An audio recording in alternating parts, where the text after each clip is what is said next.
पहली बार अजमेर वालों ने देखा है, परेशानी में आ गया है। फिर ये लोग हजरत ख्वाजा गरीब नवाज अपने मुरीदों को लेके नमाज में खड़े होते हैं। अजमेर वाले परेशान है, ये लोग खड़े होके क्या करते हैं, फिर रुकू में मेरे ख्वाजा जाते हैं, जमात बना के जाते हैं। अजमेर वाले परेशान है, ये किसके सामने झुक रहे हैं, सजदे में जाते हैं। अजमेर वाले परेशान है कि हम तो अपने माबूदों के सामने झुकते हैं, ये किसके सामने सजदा करता है, ये किसके सामने सर झुकाता है। अजमेर वाले परेशान हो गए।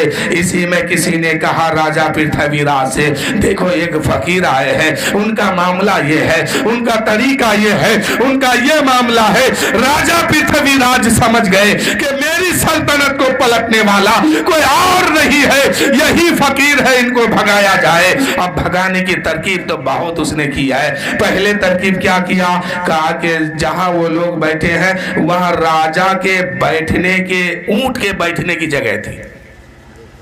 अपने नौकरों से कहा कि जाओ उस फकीर से कहना कि यहाँ हमारे ऊंट बैठते हैं, आप कहीं और चले जाइए। आया, आने के बाद कहा ओ बाबा यहाँ राजा का ऊंट बैठता है, आप कहीं और जगह चले जाइए। हजरत ख्वाजा गरीब नवाज ने फरमाया ऊंट बैठते हैं, पूरी दुनिया खाली है, कहीं ना कहीं बैठ जाएंगे, हम लोग को यहाँ रहने दो। उसने जिद किया कि नहीं, यहाँ बैठेगा तो राजा के ऊंट ही बैठेगा, आप नहीं बैठ सकते हैं। यानी हुजूर ख्वाजा गरीब नवाज को परेशान किया। मैंने कहा ना, कोई अपना नहीं था, कोई चाहने वाला नहीं था, कोई इस्तकबाल करने वाला नहीं था, अनजान शहर में आके बैठे हैं। ऊपर से परेशानी अलग है, लोगों ने हटाना चाहा कि ऊंट राजा का बैठेंगे, आप यहाँ से हटिए। तो ख्वाजा गरीब नवाज ने फरमाया जाओ, राजा का ऊंट बैठता है तो बैठे ही रहेंगे। ये कहा कि ख्वाजा गरीब नवाज चल दिए। अब दूसरा दिन जो है राजा पृथ्वीराज का नौकर ऊंट को उठा रहे तो उठ नहीं रहा, ऊंट उठने का नाम नहीं ले रहा है। राजा के पास खबर भेजा कि ऐसा हो गया कि उस बाबा ने क्या किया, ऊंट उठ नहीं रहा है। तो कहा कि जाओ उनसे कहना कि बेजुबान है, खाया पिया नहीं है, ये मर जाएंगे।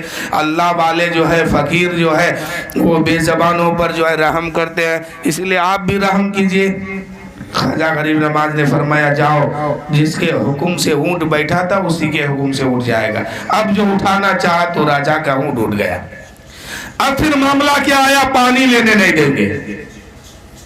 अजीब मामला है, इतना बड़ा तालाब है, सब पानी ले सकता है, लेकिन ख्वाजा को रोका जा रहा है। अजमेर वाले रोक रहे हैं, चारों तरफ से पहरा लगा दिया। हजरत ख्वाजा गरीब नवाज ने फरमाया ऐ कुतुबुद्दीन, लगता है कि ये लोग अब पानी लेने नहीं देगा, जाओ एक कटोरा लेके जाओ और कुछ पानी भर लो ताकि जरूरत में काम आ सके, और जाके कहना कि तुम्हें ख्वाजा ने बुलाया है। वाकया आपने सुना होगा कि ख्वाजा ने बुलाया है। हजरत ख्वाजा कुतुबुद्दीन को जब ये हुक्म मिला, पहरा नहीं देखा, फौज को नहीं देखा, सिपाही को नहीं देखा, अपनी जान के खतरे को नहीं देखा, कटोरा लिया है, वो मस्ताना दीवाना वार अना सागर के करीब जाते हैं और कहते हैं ओ सागर के पानी, तुझे मेरे ख्वाजा ने बुलाया है।